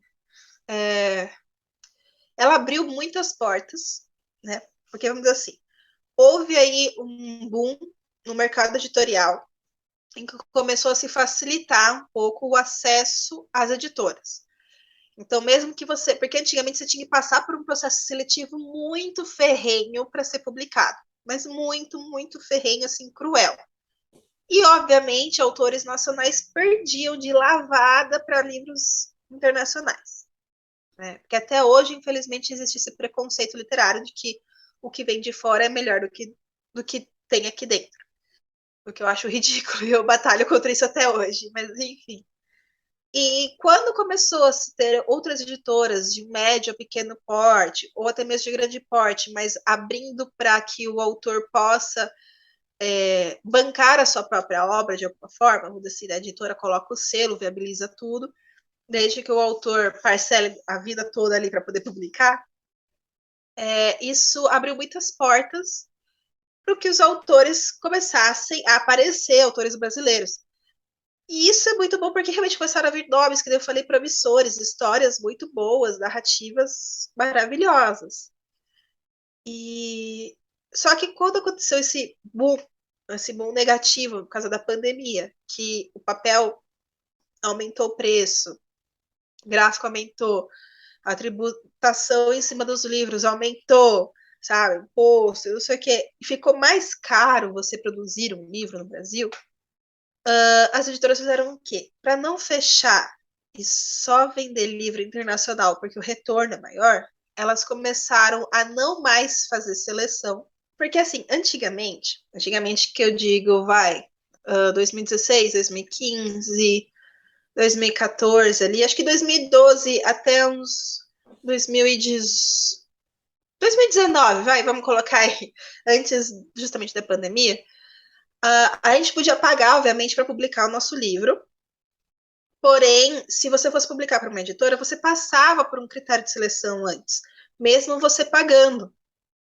Eles analisavam o seu livro, tinha todo ali um trabalho para ver se realmente era viável publicar mesmo você pagando. Tinha todo ali, tipo, uma seleção, uma pré-seleção antes. Então, mesmo pagando, não era, vamos dizer assim, entre aspas, qualquer coisa que era publicada. Então, você tinha a certeza que pelo menos o mínimo de qualidade você ia encontrar no livro que você estava consumindo pela editora. Só que quando veio justamente a pandemia, que veio muitos problemas aí, não só pela pandemia, mas questão de governo, questão de política, e outras coisitas más, economia e afins, e a coisa encareceu muito e começou a ficar inviável até para as editoras conseguir sobreviver. Muitas editoras pequenas fecharam as portas porque não conseguiram seguir adiante. O que aconteceu?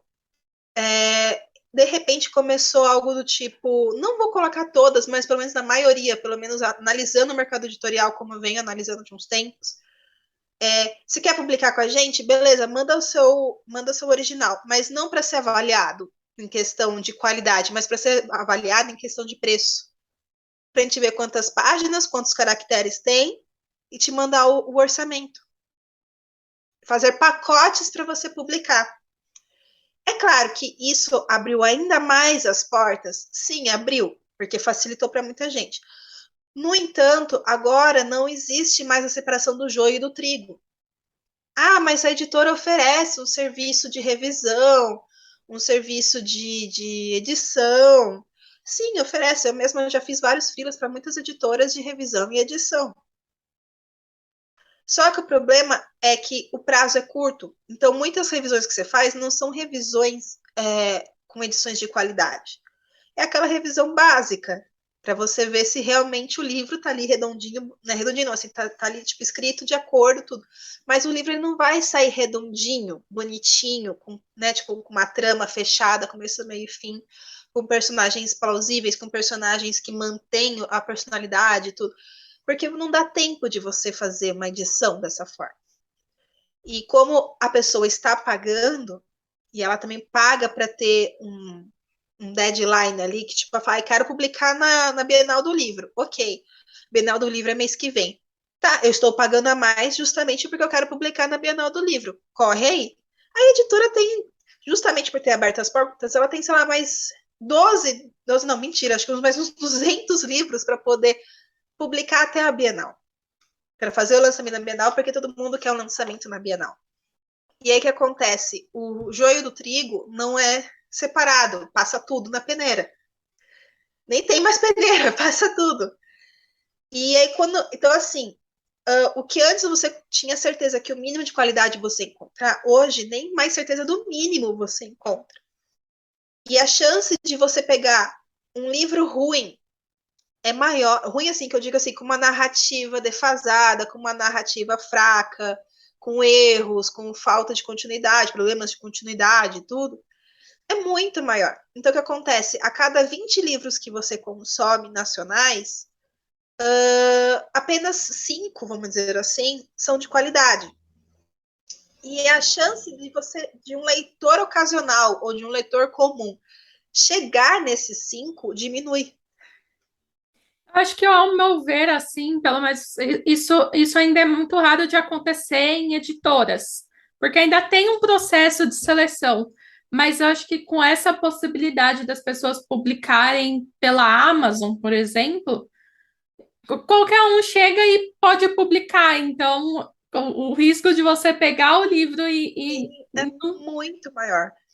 é Não, muito mas assim, grande. Então, eu acho que o digital é muito mais fácil de encontrar essas coisas. Ó, a editora ainda tem um pouquinho, dependendo da editora também, né? Tem editora É pequena isso que eu ia que falar. ainda tem um pouco mais de flexibilidade, mas a editora grande tem um pouco mais de seleção, ainda é um pouco mais raro de acontecer.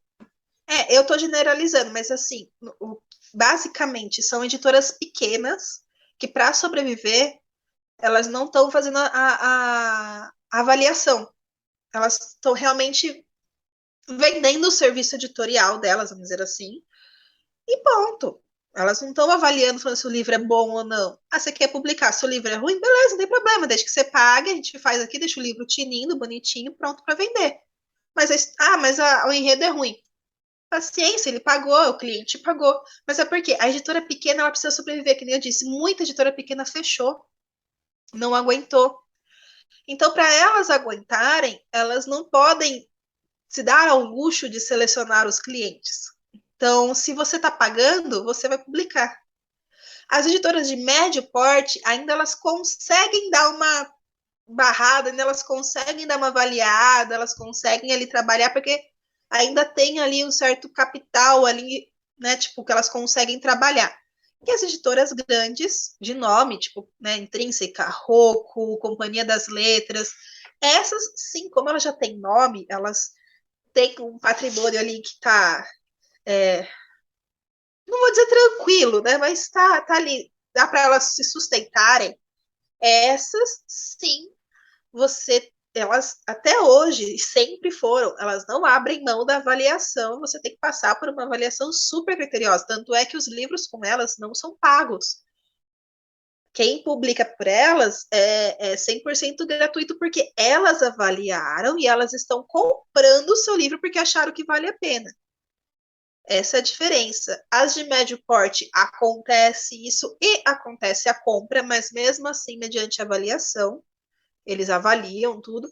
E as de pequeno porte, que tem muitas hoje em dia, tipo, tá pipocando editora hoje em dia, essas sim, que para sobreviver e não fechar as portas como as outras que fecharam, muitas delas estão pegando os livros assim, você está pagando, a gente publica. Você tem um sonho de você quer realizar o seu sonho de ser um escritor publicado? Vamos realizar, venha com a gente, é só vocês pagarem. E assim, eu não estou desmerecendo, porque eu tive o sonho de ser escritora, até hoje mantenho esse sonho, sou escritora e paguei para publicar, mas eu passei por uma avaliação. E tá vindo o nenê, ó. Mas antes eu passei por uma avaliação, tanto é que a editora no século falou: olha, se você não passar pela avaliação, mesmo que você pague, a gente não vai publicar. Né? Porque a gente tem um critério de qualidade. Ok, passei pela avaliação, paguei o valor que eles me passaram, publicaram meu livro esgotou. Teve que ter reimpressão. Esgotou, isso mesmo, filho. Uau! Então, assim, mas uma editora de pequeno porte, ela não pode se dar esse luxo de negar um cliente porque o livro é ruim. Ele tá pagando, ele vai pagar as contas do revisor, do editor, do diagramador, ele vai pagar as contas de alguém que precisa desse dinheiro. É isso mesmo, tá vendo? Meu filho, até ele já sabe, ó, tá vendo? Já cansou de ouvir mamãe falando sobre isso.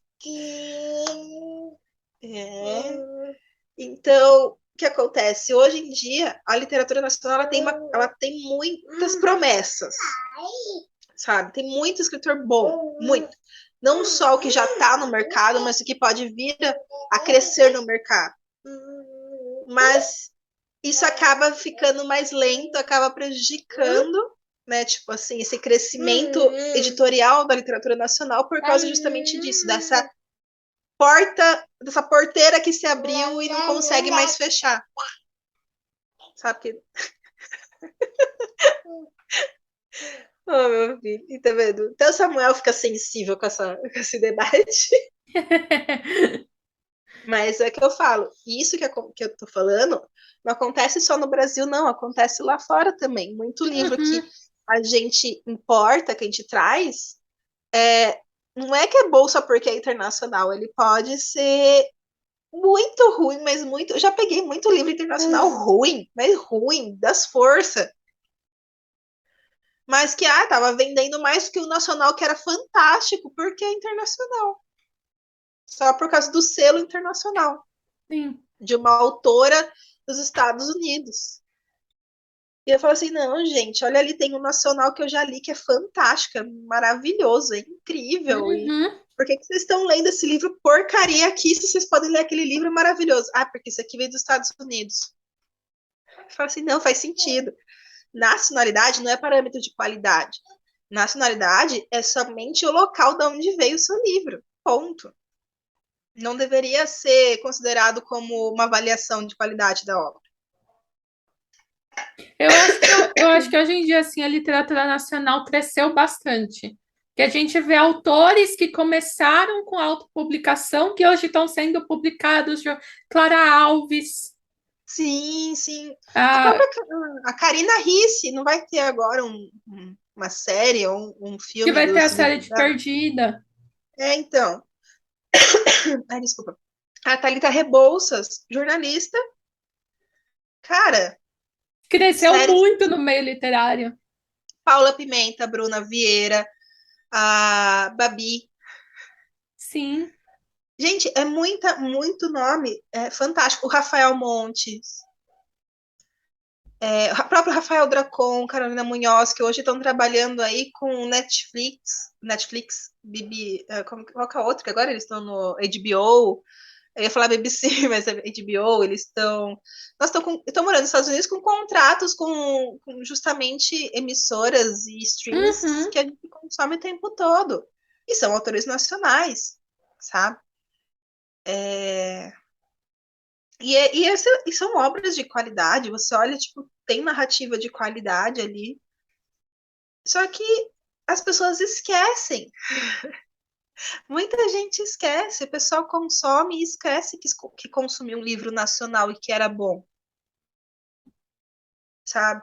Que nem se a gente traz sabe, o próprio Rafael Dracon, né, que lançou aí mais um livro recentemente. Aí você traz ele para falar sobre o livro, tudo. Ele vai atrair muita gente, ele vai atrair gente pra caramba, mas muita gente ele vai atrair. Claro que vai. Só que se você coloca um Rick Riordan, por exemplo, do lado, é muita gente indo pro Rick Riordan. E as duas, assim, a narrativa do Rick Riordan, eu sou apaixonada, sou muito apaixonada por Rick Riordan. De verdade, tipo, ele é um dos meus autores que eu gosto muito, assim, sabe? Até tanto pela história do porquê ele começou a escrever, quanto a questão de ele tentar incorporar culturas e religiões diferentes nas narrativas dele juvenis de uma forma tão legal e tão divertida, sabe?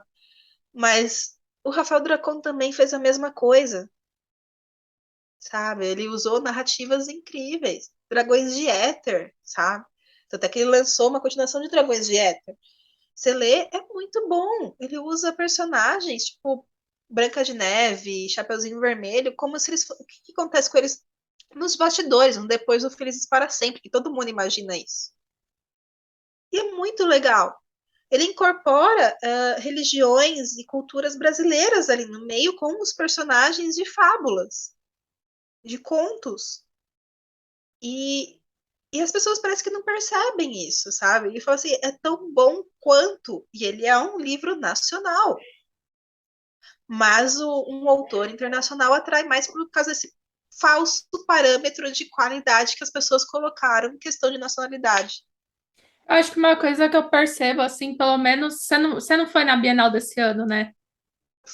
Só que eu fui no primeiro sábado e num dia durante a semana. Só que eu só fui como eu fui a paisana, vamos dizer assim. Eu não fui para ver, não. Eu só fui para andar, dar uma olhada ali, dar um oi, prestigiar os colegas que estavam lançando o livro e dar uma zarpada, porque eu ainda sinto muita ansiedade com Uhum. públicos grandes, assim.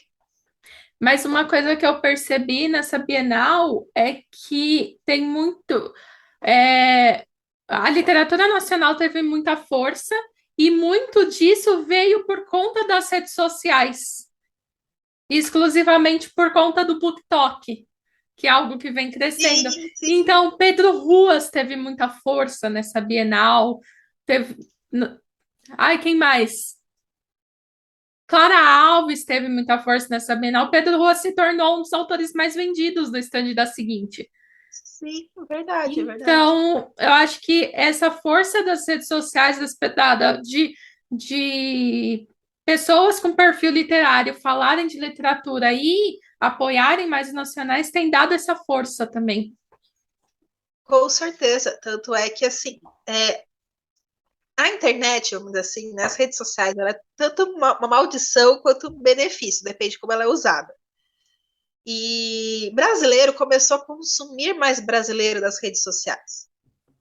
A gente, tipo, justamente por causa das trends, né? Tipo, a gente, quero fazer a trend, quero fazer o challenge, quero fazer não sei o quê. Então você acaba consumindo mais o nacional, porque é mais fácil de entender e é mais fácil de viralizar, vamos dizer assim, do que se você consumir o estrangeiro, né? O gringo. Até porque nem todo mundo consegue fazer conteúdo com bilíngue, vamos dizer assim, né? Tipo, então, às vezes o gringo Uhum. olha e não entende o que a gente está fazendo, então não consome. Então, tecnicamente, por causa disso, o brasileiro começou a consumir mais brasileiro. E justamente por isso, a literatura nacional começou a justamente ter mais visibilidade, porque esses book talks ou os bookgrams, né, que são os também do Instagram, começaram a ser mais consumidos porque eles começaram a participar dessas trends, dessas challenges, e o pessoal começou a consumir. Falou, tá, deixa eu ver o que, que é. E começou a ver o que eles estavam consumindo, e eles mesmos começaram também uma campanha muito legal que eu venho tentando incorporar essa campanha há muito tempo e eles conseguiram hoje dar essa força, tipo, muita gente começou a participar, que é justamente do consumo ao livro nacional. Começou-se essa hashtag de você consumir livros nacionais. E então isso ajudou muito a essa visibilidade. Então o pessoal começou a realmente consumir mais livros nacionais, que nem essa Bienal, eu percebi que realmente o pessoal estava consumindo mais livros de autores nacionais sem se importar com o fato de ser nacional. Só estava consumindo porque era bom e era indicado. Então, tipo, e eu fiquei feliz com isso. Eu mesma, acho que eu saí da Bienal, acho que a maioria dos livros que eu comprei era livro nacional. Apesar que há muitos e muitos anos, quando eu saio da Bienal, é com livro nacional na sacola. E não só isso, não somente livro, mas como HQ, histórias em quadrinhos, gráficos nacionais, também começaram a ganhar força e visibilidade. Pode ver, o próprio estúdio do Maurício de Souza tem o selo MSP, que pega, tipo, histórias como os personagens do Maurício, só que para um público mais adulto. Então eles transformam essas histórias em graphics. E são artistas que eu conheço, porque eu vou nesses eventos de anime, de mangá, eu vou com meu livro, eu vou, né, tipo, tanto para expor quanto, né, como atração.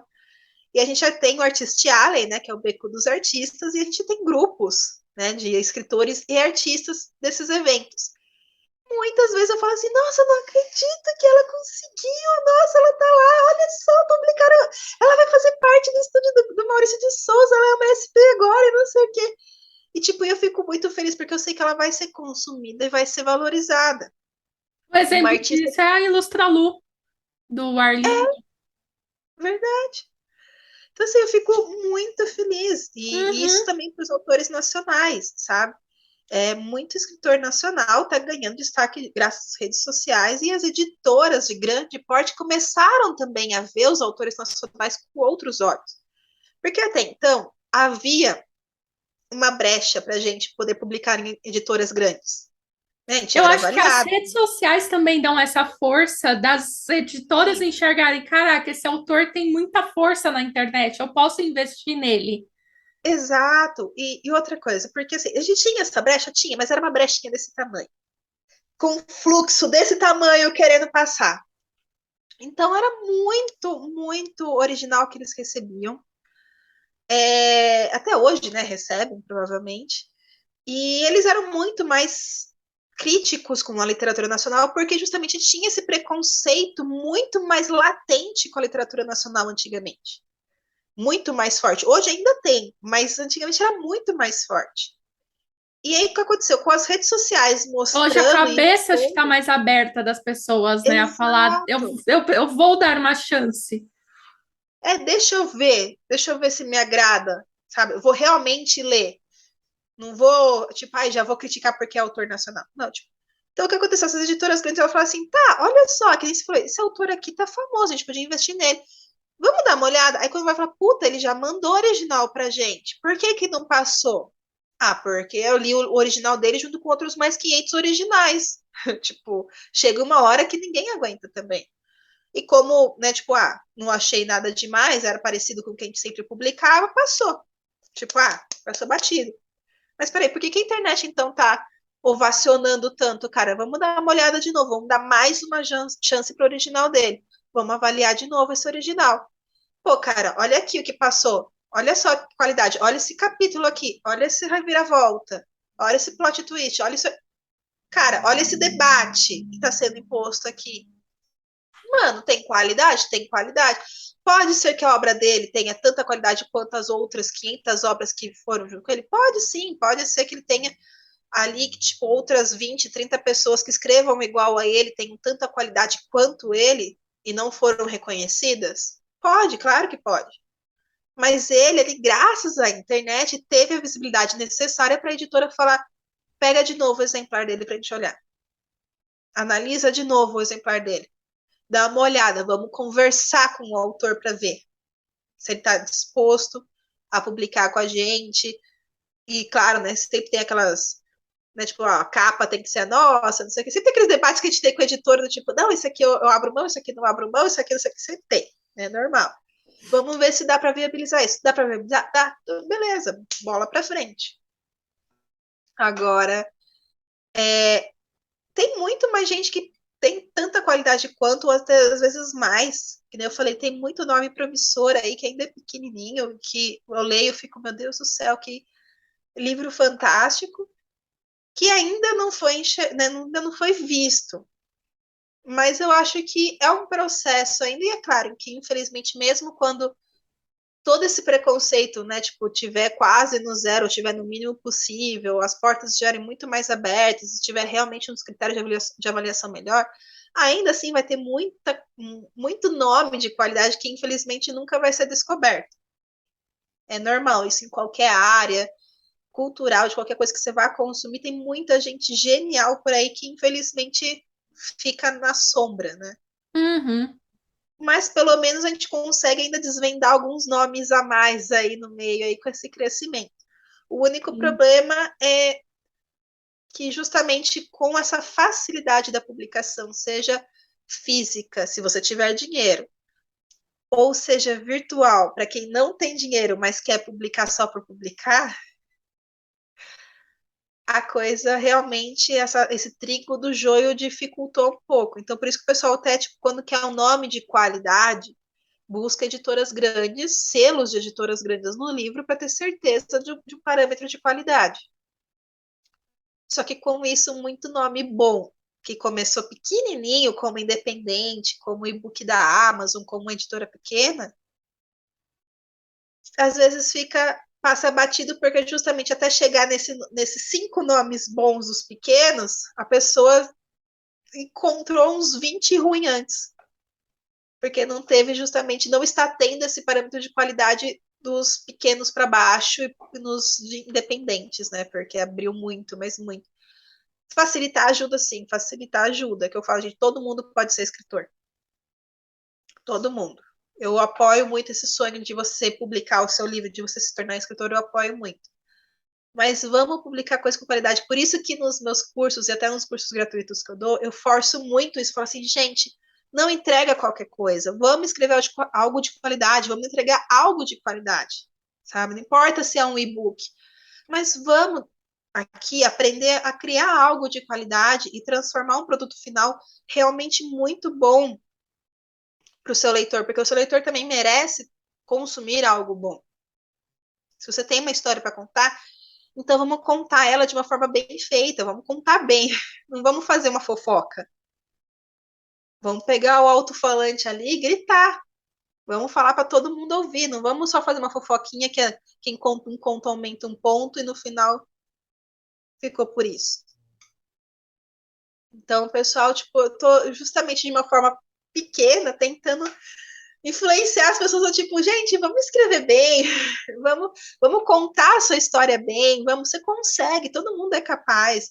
Às vezes dá mais trabalho, às vezes não, às vezes para algumas pessoas tem mais facilidade, outras têm mais dificuldade, mas é possível, sabe? É possível você entregar um trabalho de qualidade, assim como Uhum. qualquer outro ramo, né?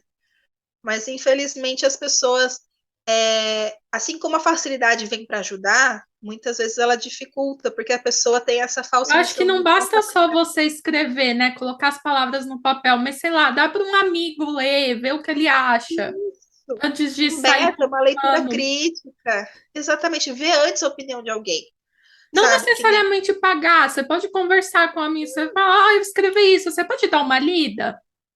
às vezes não precisa nem ser um amigo. Se você hoje jogar na internet, que hoje, por exemplo, a gente tem redes sociais específicas para livros, né, para parte literária, que nem tipo, o próprio Wattpad, o Scoob, até mesmo o próprio Instagram, TikTok, enfim, se você jogar falando, gente, alguém pode fazer uma leitura crítica, uma leitura beta do meu livro, da minha obra, você vai aparecer lá umas 20, 30 pessoas falando eu te ajudo, porque é uma comunidade que o pessoal gosta de se ajudar, gosta de ler, gosta de criticar, gosta de passar o feedback, sabe? Então você consegue pessoas para lerem a sua obra. Isso, mas e se roubarem a minha ideia? Faz um contrato antes. Não tem problema, faz ali, ó. Ó, só faz aqui para mim, assina aqui, ó. Vamos trocar e-mail para deixar registrado, em vez de fazer tudo, sei lá, por áudio, sei lá. Vamos trocar uns e-mails, vamos trocar né, o WhatsApp, alguma coisa assim, para deixar tudo registrado aqui, de que essa obra é minha. Ah, vai lá, tipo, por exemplo, na Biblioteca Nacional. Você vai lá, registra o seu livro, então na Biblioteca Nacional, já deixa ali registrada a sua obra. Ah, mas se eu modificar ela depois da leitura crítica, né, depois que o meu beta lê, aí você vai lá e manda a modificação. Você pode alterar a obra que está lá registrada. Você pode falar, ó, teve modificações e mandar a obra atualizada. Você vai pagar uma taxinha? Vai pagar uma taxinha, mas as taxas são baixas. Não são taxas altas. É R$ 10. Então, assim, tem como você também se assegurar, né? Mas é justamente isso que você falou, passa para alguém ler antes. A gente é muito subjetivo na nossa opinião, na nossa avaliação da própria obra. Tem hora que a gente acha que tá incrível, tem hora que a gente acha que tá uma merda. E nem sempre é assim. E lá vai no decorrer. E nem, tá. E nem sempre é assim, sabe? Tipo, a gente, às vezes, a gente fala, meu Deus, tá muito ruim isso aqui que eu escrevi. Daí a pessoa, você passa pra alguém e a pessoa fala, mas não tá ruim, eu achei muito legal, isso aqui tá bacana. Não tá ruim. Se você, sei lá, muda só isso e isso e pronto, sabe?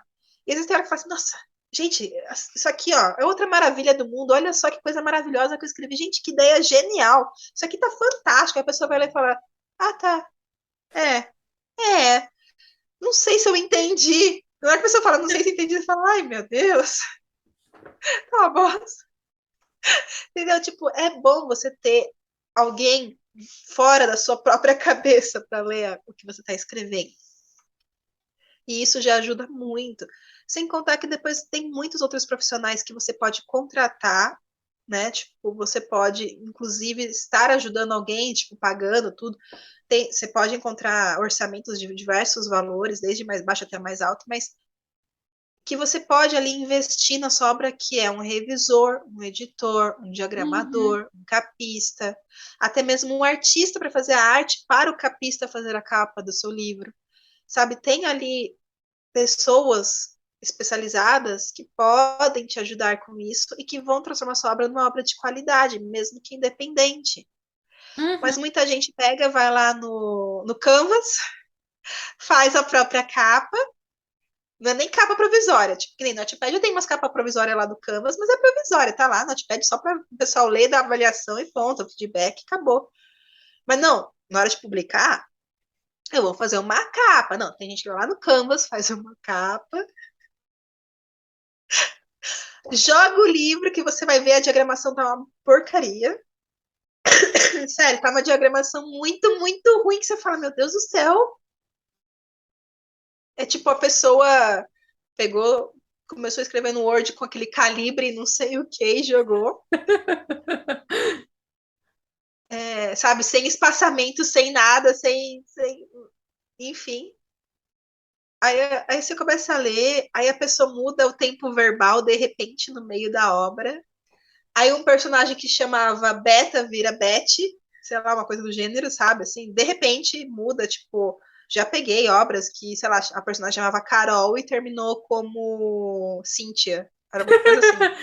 Aí eu falava, quem que Algo é essa? aconteceu no meio do caminho, não sei o que rolou, mas algo aconteceu. Ela foi tirar o RG novo, falou, não, não gosto do nome Carol, quero ver a Cynthia agora, sei lá. Eu falei, gente, não, peraí, quem que é essa Cíntia? Que Cíntia é essa que apareceu de repente no livro? E quando eu vou ver, era a Carol do começo do livro, entendeu? Tipo, eu falei assim, não. Mas é porque não houve uma revisão. Uhum. E passou batido para a escritora. Então foi. Muita coisa que eu pego, por exemplo, a pessoa começa a escrever falando, não, porque eles estão fazendo faculdade nos Estados Unidos, ou se passa nos Estados Unidos, com nomes tipo Edward e como é que é? Caroline, né? Tipo, só que aqui você fala, tipo, você lê Eduardo e você lê Carolina mesmo, sabe? Mas enfim. É uns nomes, tipo, sabe, totalmente americanizado, tipo Paul, Johnny, umas coisas do gênero. Aí, ok, beleza, tá se passando nos Estados Unidos, ok, a gente entende os nomes americanizados, beleza.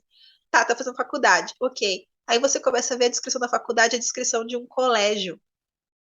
A pessoa está descrevendo um colégio com armários, que os personagens vão lá e vão assistir aula de educação física, tem aula de história, tem aula de matemática, tem. Não, cara, nem no colegial dos Estados Unidos eles têm as mesmas aulas, quanto mais na faculdade. Então, peraí, tá meio errado isso daí. Aí a pessoa. E nos Estados Unidos, até onde eu sei, não tem aqueles armários que nem tem nos colégios, né? Tipo, o campus é diferente, é um campus mesmo, né? Aí a pessoa, tipo, começa escrevendo que a pessoa ia e voltava da faculdade, ok, né? Tipo, morava na casa, tá? Aí quando você vê, de repente, tá dormindo no dormitório da faculdade, fala, ué, se ele tinha um dormitório, por que ele estava indo pra casa dele? Tipo, ia e voltava todo dia.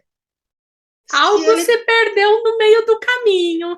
Mas é porque a pessoa não fez a pesquisa, não sabe, nunca não chegou a consumir conteúdo suficiente para saber como é que funciona uma faculdade nos Estados Unidos, sabe? Como é que é o campus, a dinâmica de uma faculdade.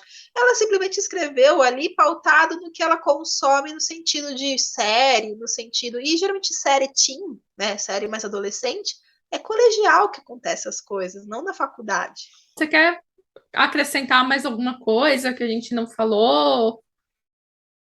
Eu acho que assim, talvez para finalizar mesmo, é no quesito assim, todo mundo pode ser escritor, realmente. Eu acho, eu defendo muito isso, qualquer pessoa pode ser, mas não seja qualquer um. Qualquer pessoa pode ser. Se você quer ser escritor, seja, mas não seja qualquer um. Então, nesse caso, escreva algo de qualidade, use as ferramentas que você tem ao seu dispor, sabe? Publique algo que você tenha orgulho no futuro. Não importa se a sua escrita vai mudar, se você vai amadurecer, que nem a Fabiane que publicou Conto de Dragões com 18 anos, é totalmente diferente da Fabiane com 33 anos hoje. Você pega as minhas obras hoje para ler, você vê uma diferença de escrita, de narrativa. A minha escrita mudou, ela amadureceu.